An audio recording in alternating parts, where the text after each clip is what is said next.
Well, thank you for coming. Do you look there or on you? Oh, whatever. Okay. Keep it as just talk. It's fine. You know, just be yourself. This is the 4th episode of How's Work Hi. with Yuliia. Hi, my name is Yuliia and I work as a teacher assistant in Montessori school. Also on the weekend I run my own classes for Russian-speaking children and Ukrainian-speaking children as well. We just on Saturdays, children come to my place and we do lots of different activities based on Montessori approach. I'm from Ukraine. I moved to Canada almost 4 years ago and I'm from Kyiv. I live in Calgary for 3 years now, and 1 year I lived in a little city close to Edry. Really? Yeah. Oh, I didn't know that. I didn't know that. Because when I came, my mom and my stepdad, they used to live there. So they rent like a little house there. And for a couple months, we stayed at that place. And then eventually we moved to Calgary.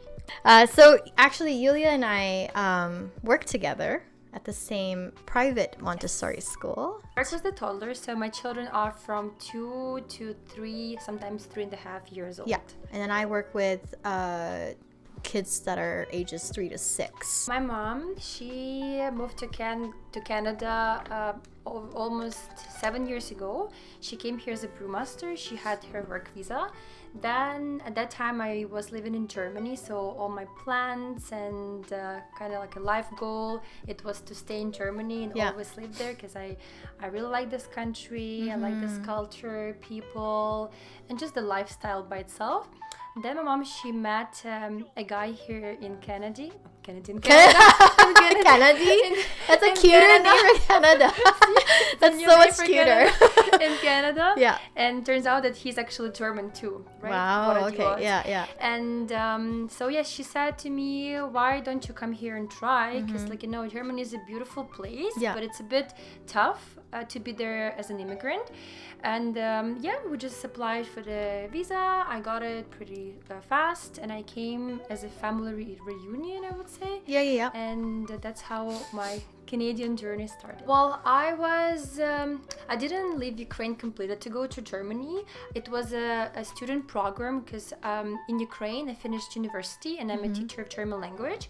And as a student, I could take part in different programs. Okay. And let's say 1 or 2 months I would stay in Ukraine. Then 4 or 5 months I would go to Germany to practice language, also to learn about culture, country, and then I would go back to Ukraine. So I would say a couple months in Ukraine, couple months in Germany, and then eventually I would need to decide because my university was almost done and I couldn't do it again.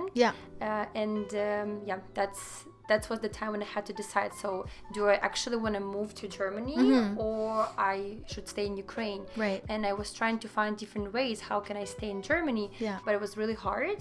The only way would be for me to get married or to go back to university, but in Germany. Wow, really? And that was not the case. For now, I'm good in Canada. I really like this country, this place. So I'm grateful to be here. It was the last year of my bachelor degree, and then was 3 years of my master degree.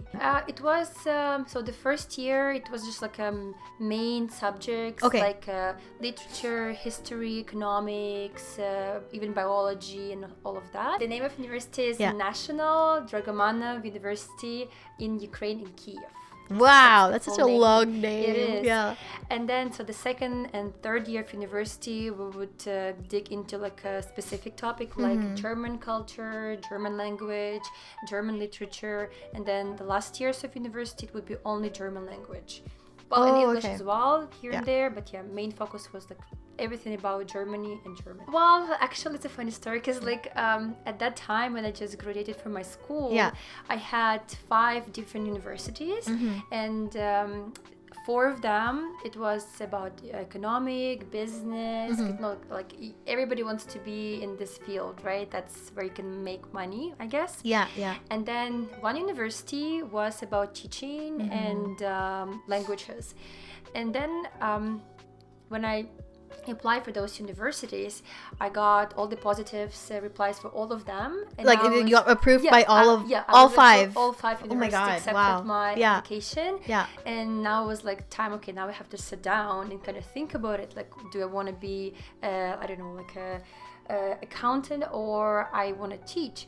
And then my mom, she said to me, you know what, like since you're like 2 or 3 years old, you always like used to pretend play, like you would be a teacher teaching kids. Yeah. When I was like 4, 5, 6 years old, I would get all my little toys, just place them in a circle, yell at those toys as well, like sit down straight, like read this book. Like you were so strict. I wanted to be a strict teacher. Yeah. And then she said to me, well, still don't forget to in Ukraine, because unfortunately in Ukraine it's a bit different than in Canada. Teachers or any educators, they are being paid not that great. And you know, at that time I was like, yes, I want to be a teacher, but at the same time I want to have also like a comfortable life and a proper lifestyle as well. But then again, thanks God, my mom said, you know what, don't worry about it. Like just do how you feel, do what you want. And I said, yeah, let's go with this. So I choose this teaching university, and then the only option was available was the German languages. That's how I started. So really? So just because it's available, you were like, all right, that's... I took too much time to think about it. So you just jumped in. Yeah, I was like, you know what? Then the teachers from university reached out to me, said, so like, do you want to be with us or not? Because like we have a couple more spots left at this facultative. I said yes. Yeah. And I just started. When you were talking about your cute story about you, how you decided to become a teacher, at least that stepping stone. Yes. But I used to do the exact same thing with you. Like, you know what I really loved doing when I was a kid was sending out all my stuffed toys in front of me, and then I would pretend that they had exams, and then I would mark the paper. And I loved marking the paper. It wasn't about teaching. It was about like marking paper, and that was it. And then I would make my own like language, so it wouldn't be in English because I didn't know how to spell. I think quite yet, and so I would just like make up my own like character. Start working as a teacher in Ukrainian school. I work for a year, I guess, and my children were grade 7 and 8. Okay, so older. Then I quit my job because I got an offer from Germany to start this program for the students, right? And I couldn't like manage being full-time employed and traveling to Germany, so I had to choose. And I said, you know what, I'll just start with Germany first, and then I will see how it goes. And then for 3 years I was going to Germany, and then I was lucky that I got a a spot at one of the preschools in Germany. And it was a Emilia Reggio approach. Oh, okay. About it. It's similar to Montessori, but a bit different. That's one of the educational approaches. There's like a Montessori approach, Emilia Reggio approach, Waldorf approach, and Emilia Reggio is one of the approaches I used to work. And just like it's a preschool, and students, they work with nature materials, like there's not lots of academical stuff, I would say, to like specific age. Like arts and craft, lots of nature, like walking around, not much of like math or like writing, not quite yet. They're introduced to math like after, I would say, like 5 years old and older. Okay. I would say in Europe, like Italy, Germany, France, those are the countries that like you would go and see this like childcare centers with this approach like everywhere in those countries. In Ukraine, not really. Montessori, I would say, it's like you would see Montessori more often than Emilia Reggio approach. So I was done with my master's degree, and then I did not go back to the school. I opened my own business in Ukraine. So I had little school, I would say, for the kids, and I was teaching them also Ukrainian language, Russian language, English language, and German language. That's myself, crazy. I had like a little setting, and I had 4 different teachers, myself, and we're working with children, focusing on languages. I didn't even know that you had your own business back home too. Oh my god! I started my own business here in Calgary, right? Like my Saturday classes.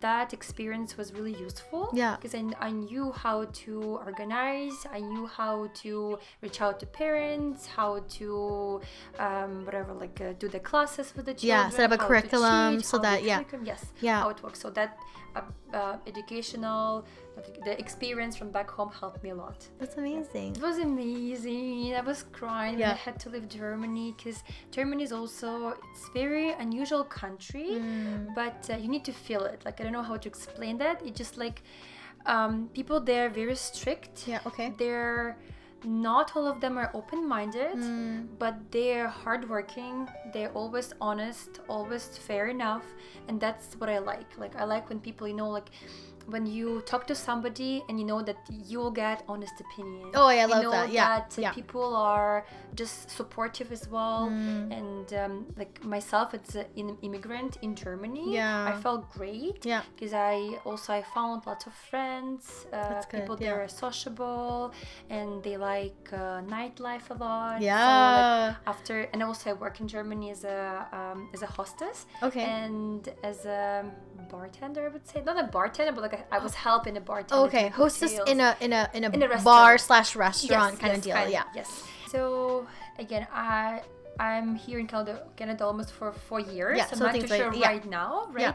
But 4 years ago, the minimum wage was around €10 per hour, which is probably like $15. Okay. Something like that, okay. I guess. But I can tell about my friend also Yuliia. She lives in Germany now. She's also Ukrainian, and she moved to Germany 5 years ago. So she said that it's really hard to find a really well-paid job, and she works at the gas station. Oh, and wow. it's been almost 5 years. She's trying to get better position, but it's just not working because there's so many people, and Europe in general is overpopulated. That's why, like, when you compare Canada or Germany, I would say that more chance to get a better job would be in Canada for the immigrants than in Germany, right? Yeah.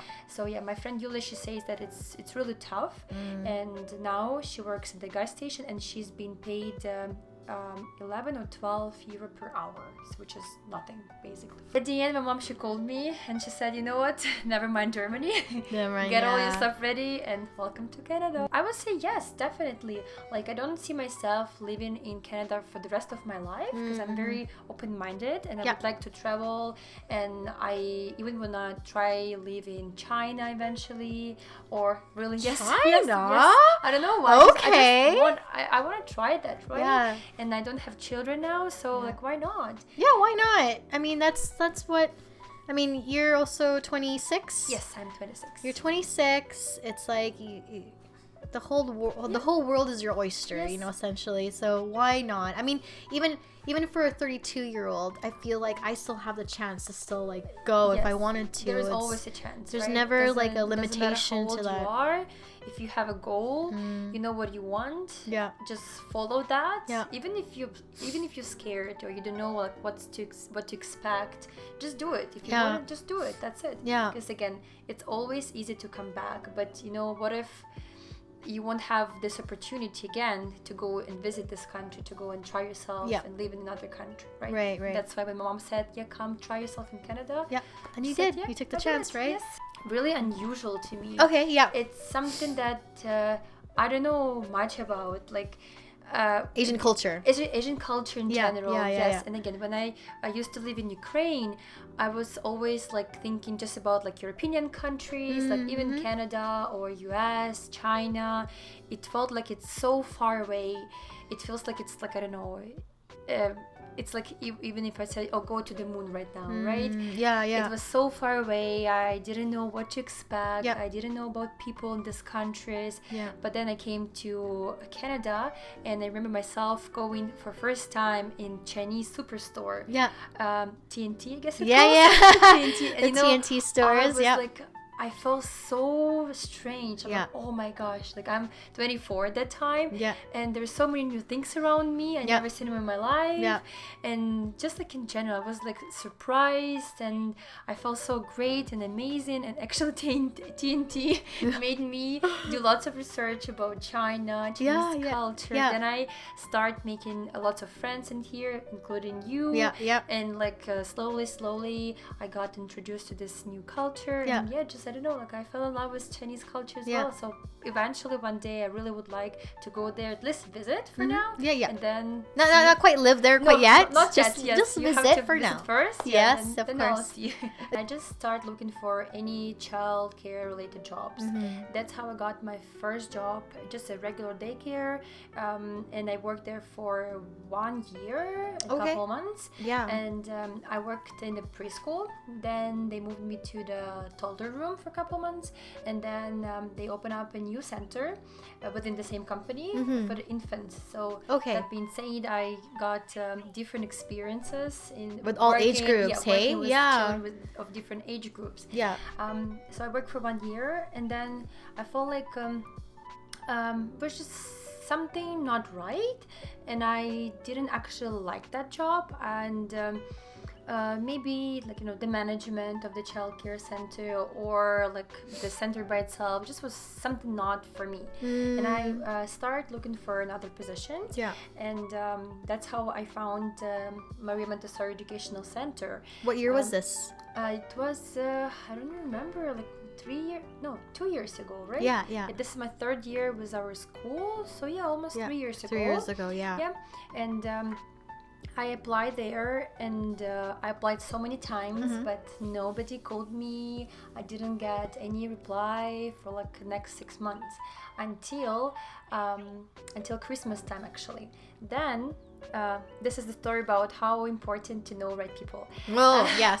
Yes. Very good. Sometimes it's not about what you know, it's about who you know, right? Yeah. So then it was Christmas time, and sometimes in our Ukrainian center, we do like little potlucks or like Christmas dinner. And on one of this Christmas dinner, I was invited, and I met a guy, Mr. Oleg, and he was already a teacher in the school. So we started talking, and I just said to him that I'm currently working in this childcare center. Yeah. I'm not really happy. I'm trying to apply for other jobs. And he said, oh well, actually I work in one of Montessori school. Let me see how can I help you? I'm like, sure. And then I didn't hear from him back till summertime. Yeah. That summer. And so in summer he called me, and he said that one of the teacher assistants at our school, she left her job, so they're looking for a new assistant. Would you like to try? I said, of course. So they called me next day, and I was invited to do interview. I had 3 stages interview, basically. Yeah. 3 days of interview, and after that I was accepted. So I would definitely say that it was worth it. Yeah, yeah. Yes, it was definitely worth it, because there are so many different things. First of all, I'm happy that I work with people that has right education, that have lots of experience working with children, that happy and proud to be with this school. When I used to work at daycare, unfortunately, lots of our teachers at the daycare, they didn't have the specific education. Okay. They would just be like, I don't know, they were from like a little restaurant or coffee places. Yeah, and so they retail experience, and then... Yeah, that's it. And they just like, decided to change their life, and Right. they applied for this job. They got accepted. They started working as a teachers. Yeah. But again, like they had no experience, no education. That's why when you work with those people, they were amazing. They were great. But also you want to make sure that you learn something from those people. Yeah, right? absolutely. That's why when I got this job, the current position, I am a teacher assistant of a teacher that has over 20 years experience working with children, that has right Montessori diplomas in education as well. So that's first. Second, I would say there's a big difference in families. Yeah. The families that were at the daycare, it felt like they never cared that much about their own children. Oh, and okay. anytime I would try to approach them, like give some solutions, or just make them feel like we're one team and we are together working so we can help this child grow and develop properly. Right. I never had like a feedback from them. It was always like, yeah, good, thank you. How was his day? Great, okay, bye. It's like no very connection. cold and snappy. No connection between teacher and family. Right. In our school, I feel like all the parents, they're very open-minded. They like to communicate. Yeah. They always ask lots of questions. They ready if any changes needs to be done. So yeah, I feel special. Yeah. And supportive. More sense of community. Yes, exactly. And supportive as well by these families. Yeah. What else? Third thing would be that our school pays lots of attention to teachers. Let's say if you want to get like extra courses to develop like better skills or to improve your knowledge, they will always be happy to assist you with that. I got really lucky that last year I was sent to do my level 2 of childcare education in Belgrade College. Also was covered everything by our school. Right. Again, I don't think that would happen in my previous daycare. Yeah, they never right. cared a lot. Like anytime I would reach out to my ex-manager and ask him, hey, like, would you like me to take this course? Is our business ready to cover these expenses? It was always like no. Like the answer was always no. It's okay. You're fine. You know what you're doing. I'm like, of course I know what I'm doing, but still, like there's always space for improvement. Yes, I did, because also we had lots of professional development days. Okay. And our boss was making sure that we know what we're doing, and she always like would ask us how do we feel about the situation in the classroom. Let's say if you say, you know what, like I'm tired, she would say, you know what, take a couple days off, just get rest. So yeah, our mental health was always the priority. That was great. Also, we had lots of social gathering that parents would come to our school, would spend some time with teachers and students at the same time, like lots of like school family dinners as well. So yeah, we also had that some kind of like social connections with families. So yeah, it was great. I would say that Montessori is an educational approach, and we foster child independence. Montessori is about freedom, but still within limits. Right? Yeah. Can't be too free. Yes. No, that's gonna be chaos. Yeah. It's about make child feel that he's important, that all his needs and interests are respected, and we are always there for them. Yeah. We always want to make sure that we follow child's needs. There is no, well, there is, but not much competition, I would say. Yeah.